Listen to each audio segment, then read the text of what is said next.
तो चलिए भाई कंटिन्यू करते हैं हमारे नेक्स्ट 4 चैप्टर के सेक्शन को, जिसमें हम जानेंगे कि कौन कौन से वो 20% टॉपिक्स है जो आपको मोस्ट प्रोबेबली एग्जाम में देखने को मिलने वाले हैं।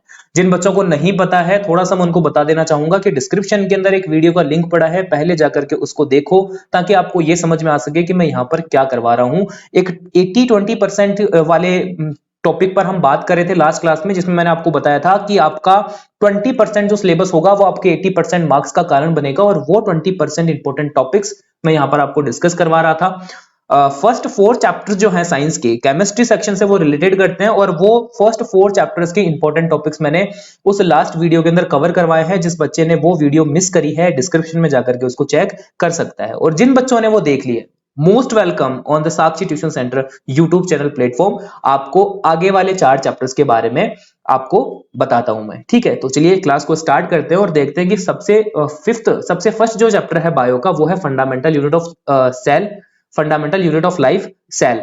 बुक का 5th चैप्टर है, 12 मार्क्स का ये आ रहा है, और अब तक का सबसे बड़ा चैप्टर यही माना जा रहा है, क्योंकि शुरुआत के जो 4 चैप्टर्स थे वो 8-9 मार्क्स के थे।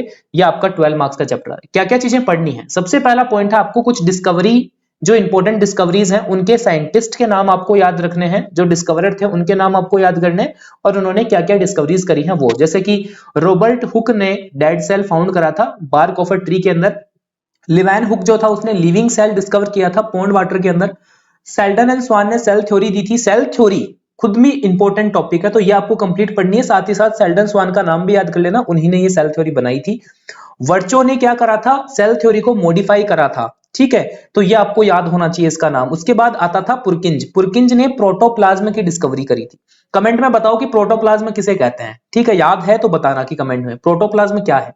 इसके बाद आता है आपका रॉबर्ट ब्राउन, जिसने न्यूक्लियस ऑफ द सेल की डिस्कवरी करी थी। वैसे तो इससे अलावा भी काफी सारे साइंटिस्ट है, डिस्कवरर है, पर मैंने वो इंपॉर्टेंट जो है यहाँ पर नाम लगाए हैं, 5 नाम जिनको पीछे पूछा गया था, ठीक है। तो एक आपको फर्स्ट टॉपिक आपको 5th चैप्टर है ये करना है। इसके बाद में नेक्स्ट टॉपिक की अगर मैं बात करूं, तो आपको नेक्स्ट टॉपिक में देखने को मिलेगी सेल ऑर्गेनिल्स। अब पूरा चैप्टर सेल ऑर्गेनिल्स का ही है, लगभग लगभग आपके 10 सेल ऑर्गेनिल्स हैं, और ये जो आपके सामने नाम दिख रहे हैं इस तरीके से ये नाम है।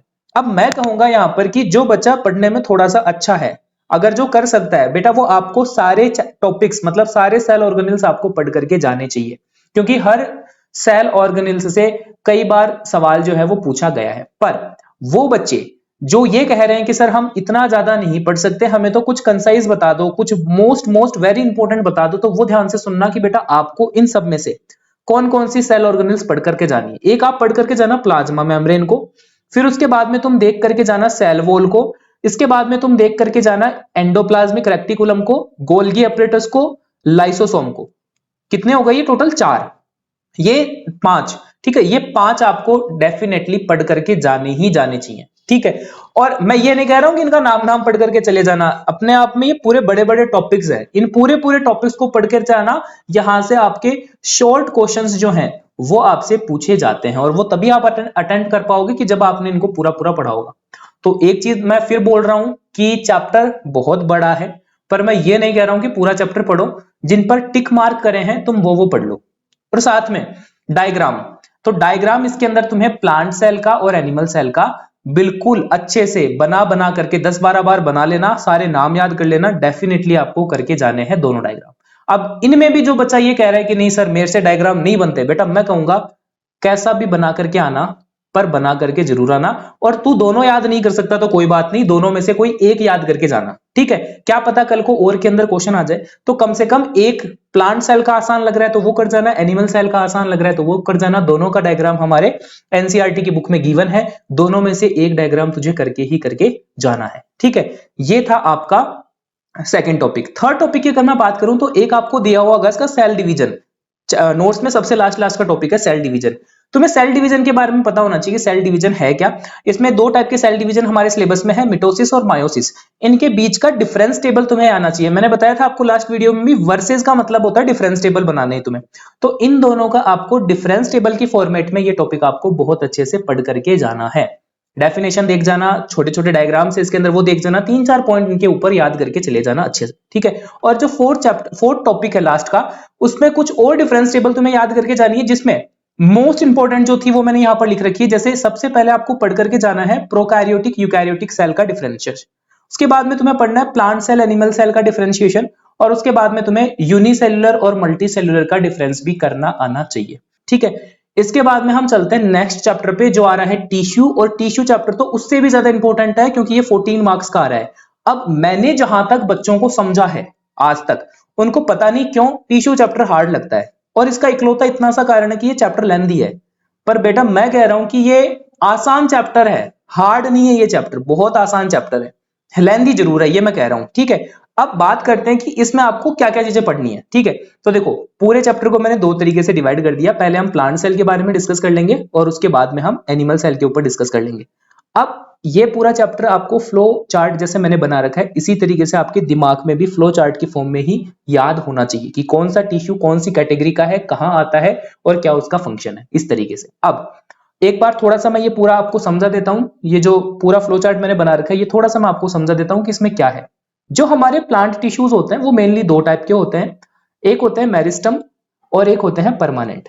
जो मेरिस्टम टिश्यू होते हैं उनको टेम्परेरी टिश्यू भी कहा जाता है क्योंकि ये आपके शुरुआती टिश्यूज होते हैं जो प्लांट के ग्रो होने में उनको हेल्प करते हैं। मेनली तीन टाइप के ये होते हैं, एपिकल, इंटरकैलरी और लैटरल।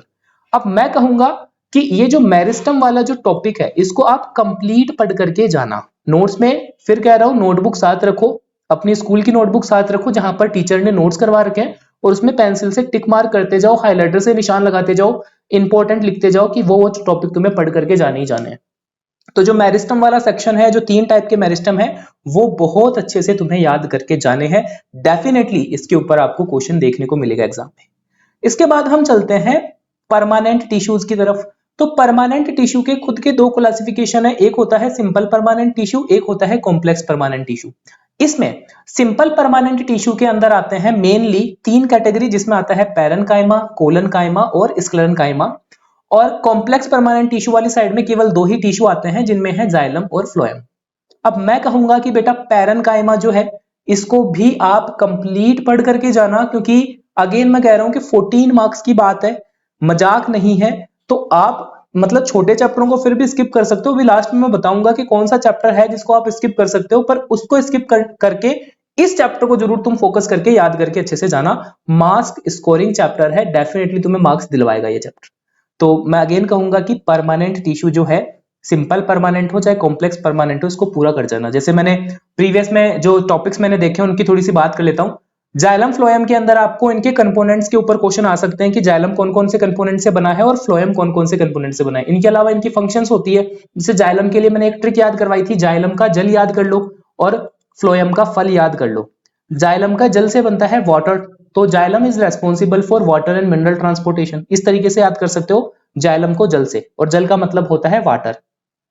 फ्लोएम मींस फल, फल मतलब फूड, तो जो फ्लोएम होता है वो फूड ट्रांसपोर्टेशन के लिए मेनली रिस्पॉन्सिबल होता है। तो इस तरीके से इनको याद कर सकते हो। तो इनका एक तो फंक्शन याद करना है और इनके कंपोनेंट्स याद करने।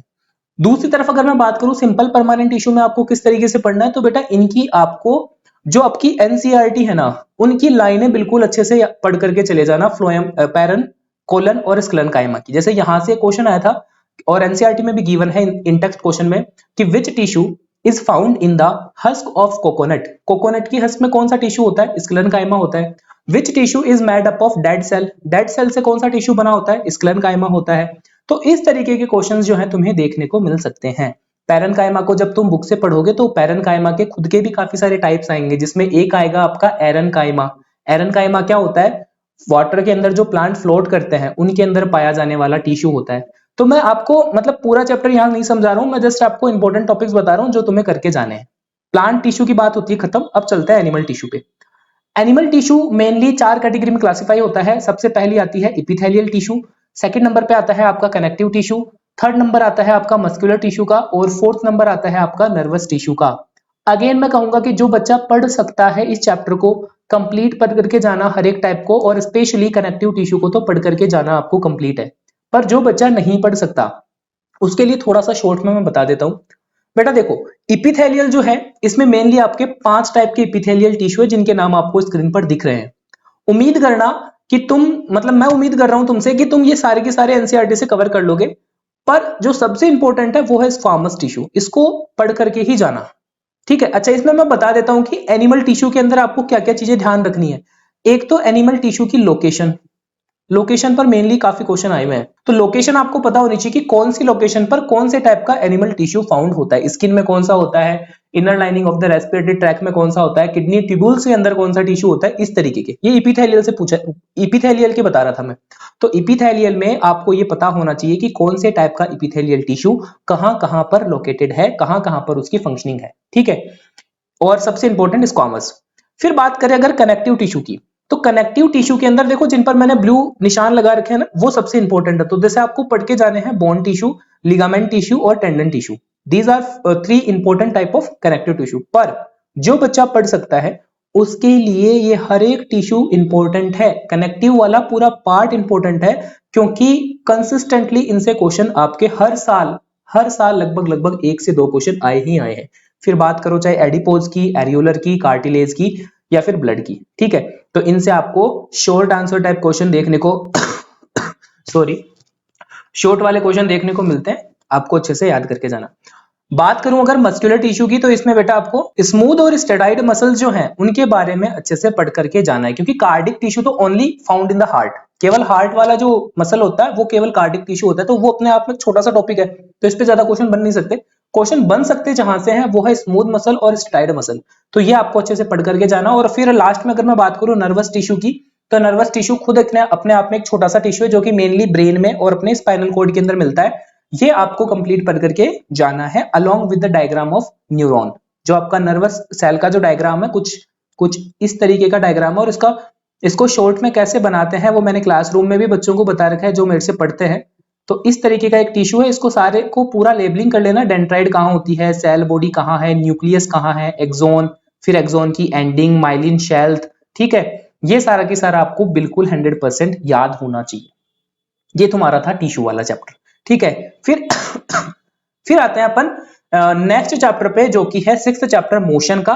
तो मोशन के, जस्ट अ सेकेंड, अब यहां जो है ना इस वीडियो के अंदर मैं क्या कर रहा हूं, आपको जस्ट आपको टिश्यू वाले चैप्टर को बता करके छोड़ रहा हूं, क्योंकि देखो इसके बाद में आपका मेनली आपका सीधा क्या हो रहा है, फिजिक्स स्टार्ट हो रहा है। तो मैं चाह रहा था कि फिजिक्स को थोड़ा सा अलग बना दूं, तो जो अगला चैप्टर है वो मैं नेक्स्ट वीडियो के अंदर डेफिनेटली अपलोड करने वाला हूं। पर मैं बोलूंगा कि इससे पहले जिस बच्चे ने पहली वाली जो वीडियो नहीं देखी है, तुम एक बार वो जाकर के जरूर देख लेना, उसका लिंक डिस्क्रिप्शन के अंदर है, ताकि आपके टोटल यहाँ पर 5 चैप्टर जो है वो कवर हो जाएंगे।